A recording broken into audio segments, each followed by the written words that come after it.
Indépendance, tcha-tcha, tozuie. Okipwanza, tcha-tcha, tubakini. Au table ronde, tcha-tcha, baganyeo. Okipwanza, tcha-tcha, tozuie. Bolikango, kasavubu. Pelumumba, na kalonji. Boliampende, kamitato. Oesanja, mutakanza. Batata, ba mama, bandeko wa bolingo. Mbote na bino. Jambo eno. Betuabu. Mbote na ben. Nazali wa bino Patrick Chimanga tata mayangani. Mwana ya mama Christine Kalala. Mpe boye malamu na mayangani na politique. Mpe na kei na lombangu na kosenga bino bolimbisi. Mpona absence na biso pendant une semaine. Mpamba te tosilaki na koservir bino te. Nto tosalelaki bino mosala te. Tozalaki empêché na ba occupation misusu. Kasi biso lokola bana misala na bino, ngai lokola mwana musala na bino, ezali devoir na ngai ya kosenga bino bolimbisi. Bolimbisa biso. Mpe toleki mbala moko na maye tokolobela na kati na mayangani na biso ya lelo. Lelo tozali na kokende na kolobela ba point ebele. Point ya liboso tozali kokende na kolobela manifestation contre Monisco na Goma epai ya peuple na ngai nto peuple congolais tokolobela yango.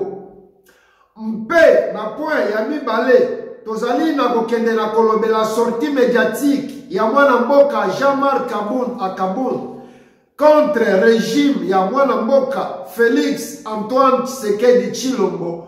Mpe na ba révélation ya minene contre régime ya Félix Antoine Tshisekedi Tshilombo tokomanyolela bino yango. Na point ya misatu tokosangisa ngo na mibale tokokende toujours na kolobela convocation ya mwana mboka Jean-Marc Kabund Akabund na parquet nto ba propos oye alobaki selon parquet nto cour ezali mabe nto outrage contre président nto régime tokomanyolela bino yango.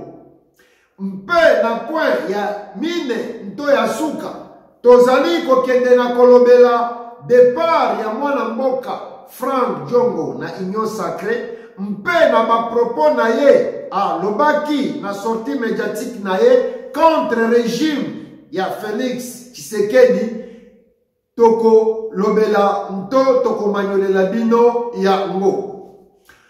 Mpe mbote na bino lisusu boye malamu na mayangani na politique. Tobandi na situation ya este nto situation ya Goma mpamba te population na ngai nto peuple congolais azali massacré. Nto peuple congolais azali tiwe na Goma epai ya Monisco. Basoda ya Monisco basili na koboma plus de 15 congolais nto plus de 15 peuple o bazalaki ko manifester mpona départ ya Monisco na Goma. Mpe Monisco abomi bango. UN nto United Nations nto Monisco nto Nations Unies azali na basoda na ye na République démocratique du Congo mpona plus de 20 ans sikoyo. Mpe ntango UN nto Monisco ayaki na Congo, mission na ye nto mission na bango Monisco ezalaki ya kosilisa instabilité nto conflit na bitumba oyo ezalaki mpe ezokoba na kozala na parti este ya mboka na biso nto mboka na ngai République démocratique du Congo. Mpe ya mibale mission na bango ezalaki ya kobatela peuple congolais nto population congolaise ya este nto ya parti este ya mboka na ngai contre batomboki banguna basassin babomi nto bato oyo bazali kotia terreur na kati ya population na ngai mpe ya misatu en bref mission ya MONUSCO nto ya UN ezalaki ya ko assurer sécurité ya peuple congolais ya ko assurer circulation ya peuple congolais mpe kobengana ba groupes armés oyo bazali kotia terreur na peuple congolais nto na kati ya population na ngai kasi ya kokamwa ezali ke UN to MONUSCO ba échoué totalement na mission na bango na République démocratique du Congo. Na plus de 20 ans oyo bango bazali na kati ya République démocratique du Congo, peuple na ngai, peuple congolais, babomi ye lokola banzinzi. Na plus de 20 ans oyo MONUSCO avandi na kati ya République démocratique du Congo, peuple na ngai to population congolaise babomi ye lokola bibwele na présence ya MONUSCO oyo ayaki mpona kobatela bango. Plus de 10 millions de Congolais massacrés, plus de 10 millions de Congolais tués na misu ya MONUSCO. Alors, peuple congolais en général akomaki komituna ba question mpamba te babomi ba Congolais mingi kaka nzinga nto bisika baka nto ba base ya ONU nto MONUSCO bazali. Eske MONUSCO ayaki kobatela biso peuple congolais nto ayaki koyiba ba minere na biso ya Congo? Eyano ezali simple, bango MONUSCO to UN bayaki mpona koyiba ba minere na biso en complicité na ba groupes armés. Mission ya MONUSCO ezali ya koyiba ba minere to ba nkita ya République démocratique du Congo et non ya ko protéger peuple congolais. Mpamba te boni bazali koboma ba Congolais bazali kokata bango mitu lokola bibwele lokola banyama à 5 mètres na base ya MONUSCO. Boni bako viole ba mama na biso, bako viole bana na biso ya basi, bako viole basi na biso à 10 mètres na base ya MONUSCO. Biso peuple congolais en général to voandi mpe totali situation yango na miso abwanya mpe ya mayele mpe to comprendre que MONUSCO bazali ba coopérant. Biso peuple congolais to voandi mpe to boule totali mpe to comprendre que sécurité na biso ezali kaka ko dépendre na biso moko. Nto ezali kaka na maboko na biso moko. Alors to décider que MONUSCO esengeli a quitter République démocratique du Congo. Nto MONUSCO esengeli alongwe tolongoli alongwe. Nto to comprendre que MONUSCO azali complice na instabilité tiweri massive ya peuple congolais oyo ezali na kati ya este mpona ngonga molai mpenza. Nto to comprendre que MONUSCO azali ko distraire biso lokola nation nto pays et que MONUSCO azali ko protéger nto azali protecteur ya ba agresseur ya peuple congolais et non le protecteur ya peuple congolais. Alors tozui décision que MONUSCO doit quitter la République démocratique du Congo. Mpe biso lokola population to salaki ba manifestation nto ba marche pacifique na Goma mpona kosenga départ ya MONUSCO. Biso lokola peuple moko bien éduqué, peuple congolais, peuple nangai azali peuple bien éduqué, to senga kimpe tozokoba na kosenga ke MONUSCO esengeli akende to tokosenga kokende ya MONUSCO na kosala ba manifestation to ba marche pacifique. Kasi bango MONUSCO babomi biso peuple congolais plus de 15 personnes, babomeli biso plus de 15 personnes. Ba massacre bango epa ya MONUSCO kaka po bango bazalaki ko sala marche to ko manifester ko senga na MONUSCO akende. Bango peuple na ngai, peuple congolais bazali na kimia nto bazalaki ko tambola na bango na kimia. Kasi ntango babomi bango nto ntango bamoni MONUSCO abandi koboma bango pe batomboki. Donc nalingi koyoka moto ata moko te aloba ke peuple congolais azalaki peuple violent, asalaki boye na boye. Mpe peuple na ngai azalaki peuple azalaki kosala marche moko pacifique, babomaki ye mpe yango ye atombokaki. Kasi MONUSCO abomi ye kaka mpo azalaki kosala marche. Alors ezali sikoyo ngonga mpona gouvernement na biso ya babanda ba procédure ya kobengana MONUSCO na République démocratique du Congo. C'est ça le moment gouvernement abanda ba procédure ya kotala lenge nini ya kobengana MONUSCO. MONUSCO a sali rien depuis plus de 20 ans azali na République démocratique du Congo, précisément na Est mboka na biso. Ezali normal Congolais asenga bino bolongwa ntobo kende. Sikoyo bozali ko boma bango nto bozali ko boma biso mpona nini? Ngai Patrick Chimanga Tata Mayangai, mwana ya mama Christine Kalanga, très important.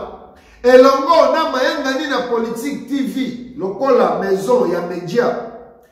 Tokei na kopesa ba me condoléances na biso, na ba famille ya ba Congolais o nyonso, ba patriote o nyonso, basili na kobungisa bombo ina bango, kaka pona kosenga départ ya MONUSCO, nto pona kosenga ke MONUSCO a quitté République démocratique du Congo.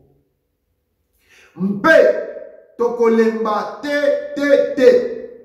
tokokoba na kosenga mpe kosala ba marche mpe kosala ba manifestation contre MONUSCO nti mokolo MONUSCO akokite République démocratique du Congo. Mpe gouvernement ya République démocratique du Congo esengeli na bino bobanda nto obanda ba procédure mpona kosilisa soi-disant mission ya ONU nto MONUSCO na République démocratique du Congo. Mpona situation ya Goma nto ya manifestation contre MONUSCO tosuki awa mpona lelo tokokoba na yango mpamba te ezokoba na ko évoluer. To kei na point na biso ya mibale. Nto toleki mbala moko na point ya mibale. Sortie médiatique ya mwana mboka Jean-Marc Kabund Akabund contre régime ya mwana mboka Félix Antoine Tshisekedi Tshilombo mpamba te.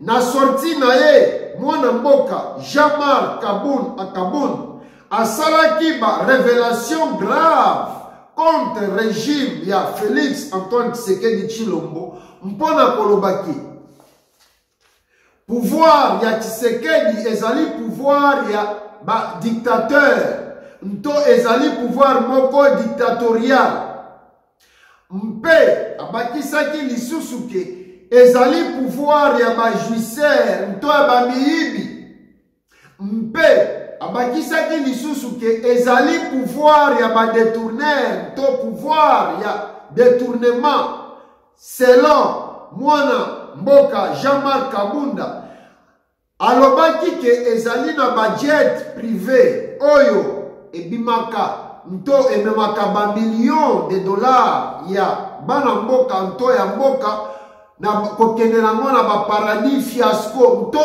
koyiba yango kokende kobomba ngo na bisika ya babombaka biloko ya miyibi mpe ye abakisaki lisusu ke pouvoir ya Tshisekedi ezali pouvoir sans vision mpe esengeli na Tshisekedi alongwa selon mwana mboka Jean-Marc Kabund. Donc batata bamama bandeko waboli Jean-Marc Kabund azali moto oyo avandaki na nzungu ya pouvoir oyo to azali moto avandaki na nzungu ya régime oyo ya Félix Tshisekedi. Sikoyo mituna esengeli to mituna biso peuple congolais ezali ke eske mayemanso ye Jean-Marc Kabund alobi ezali ya solo nto eske mayemanso ye Jean-Marc Kabund alobi ezali lukuta eske akosi ndambu nto alobi verite ndambu eske ye pe ayibaki na bango nto azalaki kaka kotala bango ntango bazalaki koyiba mpona nini alobaki yango te ntango azalaki na nzungu ya pouvoir aponi koloba yango kaka ntango babengani ye nto ntango akomi opposant nto ezali kaka mpo akomi opposant nde azosala baje ya baopposant ezali mituna oyo biso peuple congolais oyo biso population congolaise esengeli to mituna mpo tosala analyse ya situation yango malamu mpamba te bato misusu bazoloba ke ye pe Jean-Marc Kabund azalaki koyiba ensemble na bango yango atongi ndako ya bamillion de dollars. Donc en général tozali na ba politicien oyo bazali na soni te. En général tozali na ba politicien oyo bazanga vision. En général tozali na classe politique oyo koki kolongola biso na solution oyo te. Vision na bango ya liboso ezali soki nazwi pouvoir esengeli nayiba ba millions de dollars nakende kobomba ngo na ba paradis fiasco natonga ba ndako ya ba millions de dollars au moment oyo peuple na ngai peuple congolais azangi mai au moment oyo peuple congolais peuple na ngai azangi mwinda nto courant peuple congolais azangi banzela infrastructure zéro.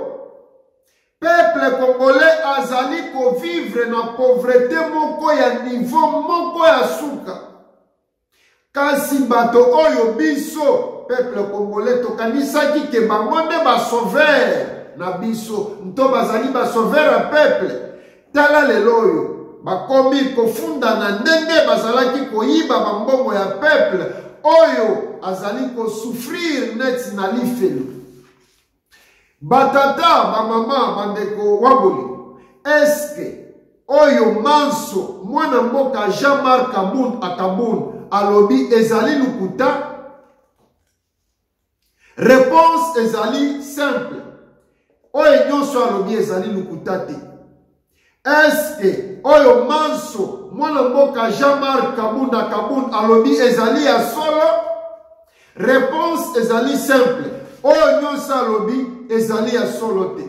Kasi ndambu ya verite ezali mpe ndambu ya lukuta ezali. Ezali pasi mpe mawa mpona biso peuple congolais.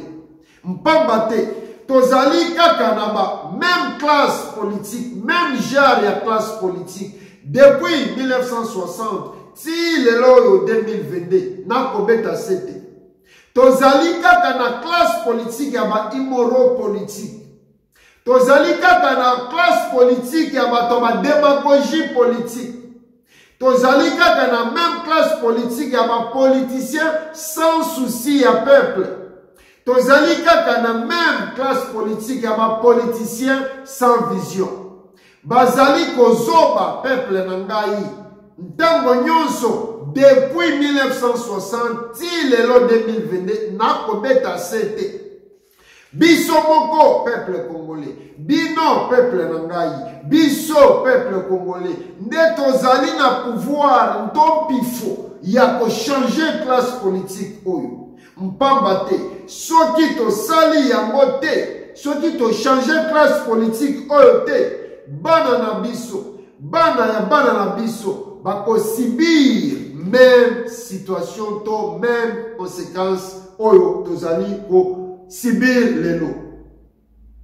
Simanaye kosala sortie médiatique, mwana mboka Jean-Marc Kabund, député national, basilaki na ko tindela ye convocation. Tozui point ya misa. Basilaki na ko tindela ye convocation to invitation na parquet. Ya kokamwa ezaliki président ya Assemblée nationale, mwana mboka Mbosso, alongoli mwana mboka Jean-Marc Kabund immunité neti na film. Nyonso oyo mpo balingi basepelisa président. Et voilà, ndenge to bebisi démocratie. Est-ce que soki Jean-Marc Kabund azalaki kaka na IDPS, azalaki kaka premier vice-président Assemblée nationale, balingaki ko longola immunité nde balongola yango lelo, ezali pasi mpe mawa mingi mpona politique ya population to, ezali pasi mpe mawa mingi mpona politique ya mboka na ngai République démocratique du Congo, ezali pasi mpe mawa mingi mpona justice ya mboka na ngai République démocratique du Congo. Sima ya kolongola ye ba immunité na Assemblée nationale, Jean-Marc Kabund akendaki na cour nto na parquet bisika babengisaki ye lobby. Bisika bayokaki ye epai ya banzuzi nto ba procureur, mpe ye mwana mboka Jean-Marc Kabund azongaki na ndako na ye na kimia. Donc akozonga lisusu liboso ya banzuzi to liboso ya cour, mpamba te esili te, bayoki ye première fois, bako continue na ko yoka ye. Est-ce que justice ya mboka na biso ezali kotambola na lolenge esengeli etambola, nto ezali justice ya kosepelisa songolo nto pakala? Est-ce que ba politicien ya mboka na biso to classe politique ya mboka na biso na kolobela mwana mboka président Assemblée nationale Mbosso, est-ce que lolenge na ye ya kolongola mwana mboka Jean-Marc Kabund immunité esalemi na ndenge mibeko elobami, nto esalemi mpo alongwe pembeni ya mokonzi ya mboka Félix Antoine Tshisekedi Tshilombo? Ezali pasi mpe mawa batata bamama bandeko waboli. Donc tosuki awa mpona point ya Jean-Marc Kabund mpona lelo tokokoba na yango, pamba te ezali ko évoluer. Toleki mbala moko na sortie médiatique ya mwana mboka Frank Diongo oyo alongwe union sacrée. Donc Frank Diongo oyo alobaki avant que mwana mboka Félix Antoine Tshisekedi Tshilombo tata mokonzi ya ekolo azali président moko ya malamu mpenza, alobaki lisusu te ye mwana mboka Frank Diongo atikala komona président ya malamu mpenza makasi neti Félix Antoine Tshisekedi Tshilombo te.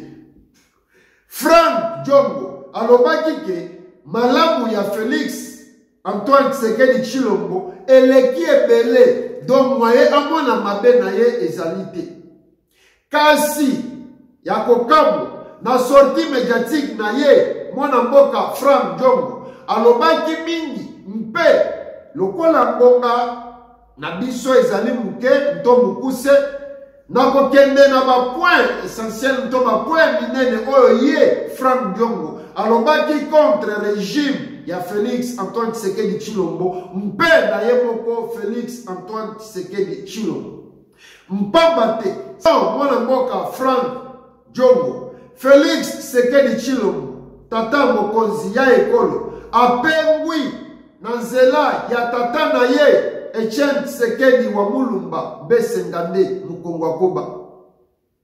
Selon Frank Diongo, Félix Tshisekedi Tshilombo a s'écarté na nzela ya Etienne Tshisekedi wa Mulumba Besengande Mukongo Koba. Selon mwana mboka Frank Diongo, régime ya Félix Tshisekedi Tshilombo ezali ya ba anti-valeur. Selon mwana mboka Frank Diongo, régime ya Félix Tshisekedi Tshilombo ezali régime ya ba détournement to régime ya ba détourneur.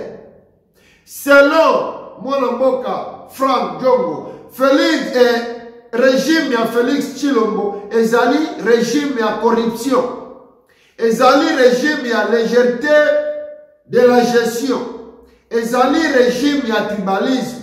Selon Frank Diongo. Alors que yango nde salike a quitté Félix, nto a quitté Union Sacrée. Donc, Frank Diongo azali officiellement opposant ya Félix Antoine Tshisekedi Tshilombo. Donc, batata, ba maman, bandeko waboli, oyo nde lolenge ya ba politicien tozali na bango depuis 1960 ti lelo na kobeta sete, s'il vous plaît. Oyo nde lolenge ya classe politique tozali nango depuis 1960 ti lelo 2022. Bazali ko changer position na bango selon ba intérêt na bango et non selon ba intérêt ya peuple. Bazali ko changer ba position na bango selon ba intérêt na bango et jamais et non pour na intérêt ya peuple congolais. Ba tozali na classe politique ya ba caméléon. Yango mboka na biso 62 ans après l'indépendance tozali nango lelo. Kasi tokolemba te biso ngai lokola journaliste, ngai lokola mopanzi sango, mosala na ngai ezali komona mpe koloba na komona na koloba. Namoni ya mabe na lobi, namoni ya malamu na lobi, nyonso mpote classe politique échangé, mboka na ngai République démocratique du Congo ekende liboso, mpe to vivre démocratie vrai sens, to vraie démocratie, mpamba te tozali na démocratie ya Mickey Mouse.